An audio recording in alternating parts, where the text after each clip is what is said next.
بسم اللہ الرحمن الرحیم. السلام علیکم students. I hope you all are fine and today we discuss اسلامیات. students, last lecture میں ہم نے ڈسکس کیا تھا فیتھ کو اور آج ہم ڈسکس کریں گے پریئرز یعنی عبادات کیا ہیں، عبادت کرنا کیا ہے. اب کنسیپٹ آف ورشپ کیا ہے، ہمارا جو عبادت کرنے کا کنسیپٹ ہے وہ کیا ہے. عبادت جو لفظ ہے وہ عبد سے نکلا ہے، یعنی عبد سے یہ اخذ کیا گیا ہے. تو عبد کا مطلب ہوتا ہے غلام، یعنی اگر ہم اللہ تعالیٰ کی عبادت کرتے ہیں تو ہم اللہ تعالیٰ کے غلام ہیں، ہم اس کے سلیوز ہیں اور ہم اس کی عبادت کرتے ہیں یعنی غلامی کرتے ہیں. اب یہ ہے کہ اللہ تعالیٰ نے قرآن پاک میں ہمیں عبادت کرنے کے بارے میں کیا کہا ہے. تو اللہ تعالیٰ نے کہا ہے سورۃ حج میں، یا ایھا الذین آمنو، اے ایمان والو، ارکو، رکوع کرو، وسجدو، اور سجدہ کرو، وعبدو، اور عبادت کرو، ربکم، اپنے رب کی، وفعلوا، اور تم کرو، الخیر، نیک کام، لعلکم تفلحون، تاکہ تم فلاح پاؤ.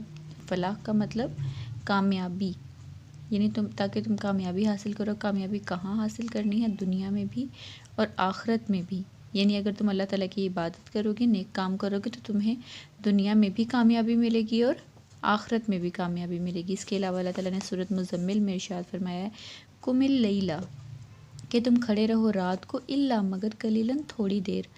عبادت کے لیے کہا ہے اللہ تعالیٰ نے کہ تم رات کو تھوڑی دیر کھڑے ہو جایا کرو، یعنی عبادت کیا کرو یا نماز پڑھا کرو. نصفہ، آدھی رات، او انقص، یا کچھ کم، منہ، قلیلا، اس تھوڑی دیر میں سے. یعنی یا تو تم آدھی رات کھڑے ہو جاؤ یا پھر تم اس سے کچھ کم کر لو، او زد علیہ، یا اس سے تم کچھ زیادہ کر لو. یعنی جتنی تم میں طاقت ہو. اللہ تعالیٰ نے کسی کو مجبور نہیں کیا کہ تم لازمی عبادت کرو رات کو. اللہ تعالیٰ نے کہا ہے کہ تم عبادت کر لو، بہتر ہے یہ تمہارے لیے. اور اگر تم تھوڑی دیر کر لو تو وہ بھی تمہارے لیے اچھا ہے. اگر تم زیادہ کر سکتے ہو، تم میں طاقت ہے، تو تم زیادہ کر لو. یعنی زبردستی نہیں کہا کہ تم زیادہ دیر ہی کرو.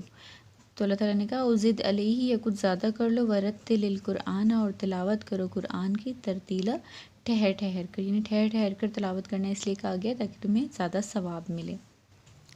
اب ہم دیکھتے ہیں کہ دعا کی اہمیت کیا ہے، یعنی امپورٹنس آف پریئنگ ٹو اللہ، یعنی اللہ سے دعا مانگنے کی اہمیت کیا ہے. تو اللہ تعالیٰ نے قرآن پاک میں خود کہا ہے کہ اینڈ یور لارڈ سیز، اور تمہارا رب کہتا ہے، کال آن می، کہ مجھ سے مانگو، آئی ول آنسر، میں اس کا ضرور جواب دوں گا، یعنی میں تمہاری دعا کو ضرور قبول کروں گا. آگے محمد صلی اللہ علیہ وآلہ وسلم نے بھی یہ کہا ہے کہ the best form of worship is دعا، یعنی عبادت کی سب سے بہترین قسم جو ہے وہ دعا ہے. اب دعا مانگنے کے لیے 4 چیزیں بہت ضروری ہیں. سب سے پہلے تو ہمیں اللہ تعالیٰ پر ایمان ہونا چاہیے کہ اللہ تعالیٰ ہماری دعا کو سن رہے ہیں. سیکنڈ ون، ہمیں اس سے اچھی امید رکھنی چاہیے. تھرڈ ون ہے کہ ہمیں اچھی چیز کے لیے دعا کرنی چاہیے. اور فورتھ ون ہے کہ ہمیں سنجیدگی کے ساتھ دعا کرنی چاہیے. اچھا، اب کچھ لوگ ایسے ہوتے ہیں جن کی دعا بہت جلدی قبول ہوتی ہے. تو اس میں ہے کہ بچوں کے لیے ان کے والدین کی دعا، اور اس شخص کے لیے دعا جو موجود نہ ہو بھی بہت جلدی قبول ہوتی ہے. ایک مسافر کی دعا اور اس شخص کی دعا جس کے ساتھ کچھ برا ہوا، اس کی دعا اور بد دعا دونوں بہت جلدی قبول ہوتے ہیں. اب ہم موو کرتے ہیں اپنے کوشچن کی طرف. This is our question number 2. What would be our reward if we follows Allah's teaching؟ Answer ہے اس کا heaven would be our reward if we follows Allah's teaching. Question number 3 ہے how did prophets guide us? Answer ہے اس کا prophets guided us through Allah's angels and books. Question number 4 ہے what is meant by prophethood؟ Answer ہے prophethood means conveying Allah's messages and teachings. Students, یہ تھا ہمارا آج کا لیکچر. اللہ حافظ.